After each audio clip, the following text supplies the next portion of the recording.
Монгол хаттын эрх мэдэл гоо сайхны илэрхийлэл болох богдох малгайны талаар та бүхэндээ ярьж өгөхөөр бэлтлээ. Богдох малгай нь 13 дугаар зууны үеийн Монгол хаттын эдэлж хэрэглэж байсан малгай юм. Богдох хэмээх үг нь хоримлох зан үйлийн богтлох гэдэг үгтэй шууд холбоотой бөгөөд ёс төртэй гэрэлсэн хууль ёсоор богтолж авсан эхнэр хүний өмсөх малгай ажээ.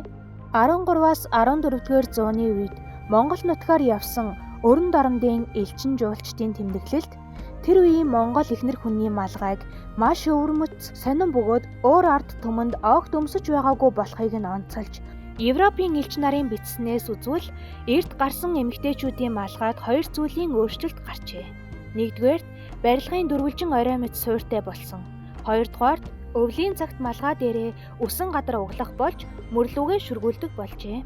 Богдох малгайны тухай Францын санваартан Вильям де Рубрик тодорхой тэмдэглэн үлдээсэн байдаг. Монгол хатад богдох малгайтай байх нь буу зэвсэг агссан цэрэг эрс мэт харагддаг тухай тэмдэглэсэн байдаг ажээ. Богдох малгайн дүр дүрслэл Богд хан уулын их тэнгэрийн амны сүг зурагт бий. Мөн Бээжин дэх ордон музей, Тайван улсын үндэсний ордон музей зэрэгт хадгалагдаж буй дурсгалуудад тод үлдсэн байдаг. Богдох малгайг өмсөхдөө толгой тавих хэсэг нь ардаа шилвчтэй дугуйрсан тойрцог маягтай. Түүнээс дээр голоос дээш тохоо орчим өндөр хоолой бүхий хэсэгтэй. Хоолойн дээд үзүүр хэсэгт өргөссөн дөрвөлжин маягийн оройг бэхэлж өмсдөг. Хатад үсээ нэг шүлжин дээш засаж тэрхүү хоолой маягийн хэсэгт оруулж малгайг бэхэлдэг байжээ. Ардаа үс огт унжуулдаггүй байсан.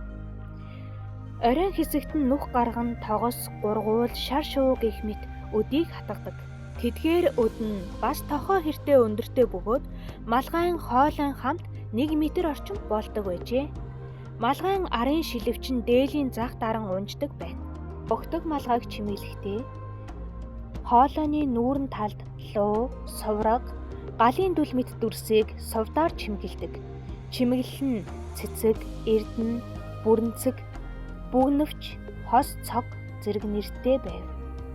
Малгайны өндөр намаар хаттын зэндааг илэрхийлэх бөгөөд өндөр байх тусам хэрэгэн зэрэг их гэж ойлгогдно.